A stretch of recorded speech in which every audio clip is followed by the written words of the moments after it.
Ya, Assalamualaikum warahmatullahi wabarakatuh. Salam sejahtera buat kita semua, teman-teman media cetak, media elektronik.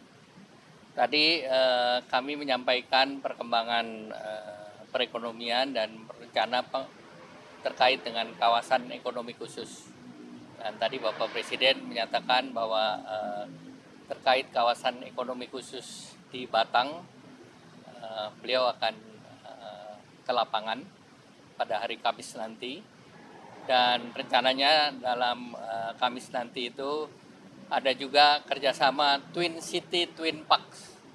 Jadi kerjasama antara Indonesia dengan Fujian untuk mendorong investasi industri di kawasan ekonomi khusus di Batang, dan direncanakan mereka akan investasi sekitar 16 triliun. Dan ini menjadi pembicaraan pada saat waktu Bapak Presiden bertemu dengan Presiden Xi Jinping yang lalu, sehingga ini merupakan tindak lanjut dari pertemuan tersebut. Kemudian yang kedua terkait dengan berbagai kawasan lain, kami menjelaskan mengenai perkembangan kawasan di Nongsa yang akan ada perluasan, di mana itu juga mengundang Bapak Presiden untuk hadir karena ada rencana beberapa data center akan masuk ke sana. Kemudian juga terkait dengan kawasan ekonomi khusus di Singasari, sekarang kita sudah masuk King College di sana, dan nanti akan masuk Queen Mary ke kawasan ekonomi Singasari juga. Dan ini adalah merupakan bagian dari keluarga Russell Group, atau yang memiliki selain King College juga Queen Mary, dan juga ada Imperial College. Jadi ini beberapa yang ada di sana. Dan ini juga nanti pada waktunya Pak Presiden akan melakukan kunjungan. Nah, kemudian terkait dengan pertumbuhan ekonomi secara spasial kita ketahui relatif bagus. Kemudian inflasi kita ketahui juga sampai Februari inflasi masih rendah, di mana core inflation-nya masih positif, dan juga core inflation-nya masih 2,48%. Nah, tentu kami lihat bahwa indeks keyakinan konsumen PMI juga Februari masih tinggi 53,6.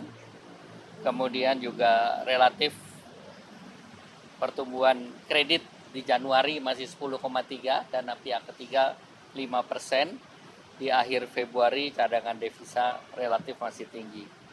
Nah, kemudian kami juga bahas sektor-sektor yang masih tumbuh, baik itu mulai dari makan minum maupun logam dasar yang relatif juga tinggi.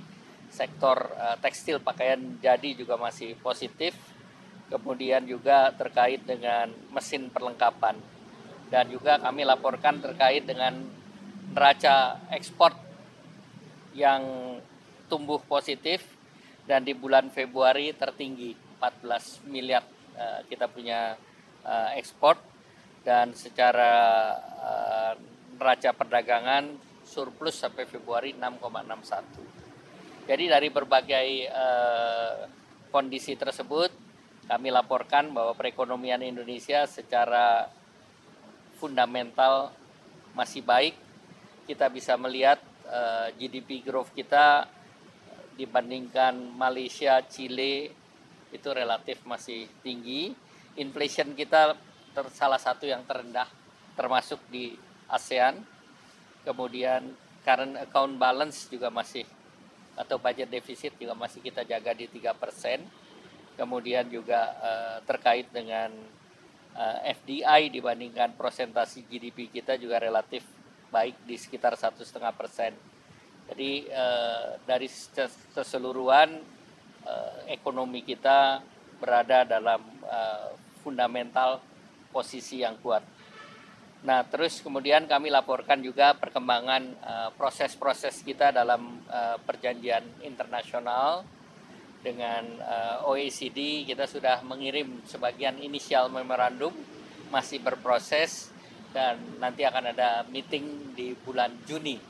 Nanti tentu akan menentukan tahapan-tahapan selanjutnya.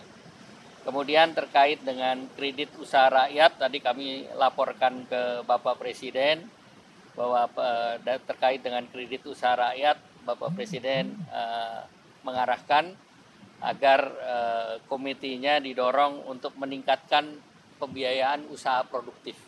Jadi usaha produktif tentu menjadi penting karena kredit usaha rakyat yang per sektornya kita lihat pertanian di 29%, perikanan 1,7, industri pengolahan di 7,6, memang perdagangan masih tinggi di 48,4% dan jasa-jasa di 14,2%.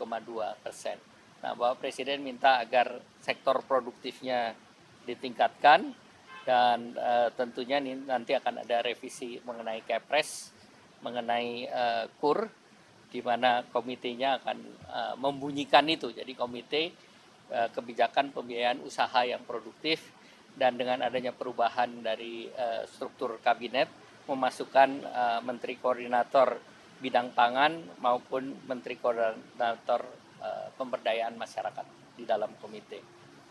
Kemudian kita juga membahas yang terkait dengan rencana kerjasama EU-SEPA. EU-SEPA tinggal 2 isu tadi saya laporkan, yang terkait dengan bea ekspor dan perizinan ekspor. Dua-dua kami sudah laporkan ke Pak Presiden. Kemudian juga akan ada sidang komite bersama antara Indonesia dan Rusia tanggal 14 sampai dengan 15 April. Nah, ini kita berharap bahwa pada saat itu kita bisa mengkonkludkan Eurasia Economic Union FTA. Eurasia Economic Union itu mencakup Uni Soviet, bekas 5 negara bekas Uni Soviet, yaitu Rusia, Armenia, Belarus, Kazakhstan, dan Kyrgyzstan. Dan ini harapannya tentu hampir seluruh bab 14 dari 15 bab sudah selesai. Jadi Bapak Presiden akan berkunjung ke Rusia di bulan Juni. Diharapkan pada kunjungan tersebut principal agreement-nya sudah bisa ditandatangani.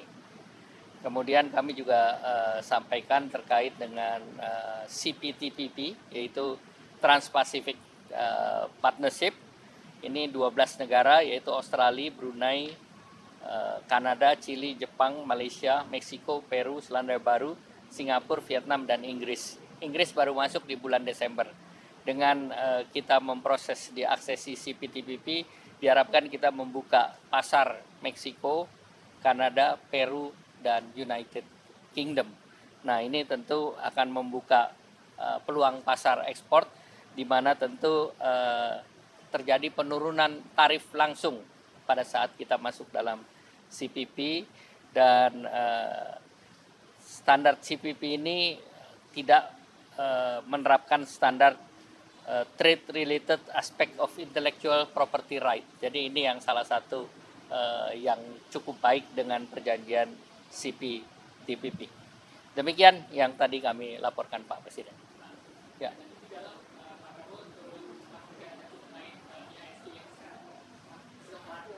Ya, pertama tentu fundamental ekonomi kita kan kuat. Ya, tentunya beberapa isu-isu yang dikembangkan itu tidak benar adanya, jadi ya diperjelas saja. Ya. Tidak ada. Ya. Baik, cukup ya. Terima kasih.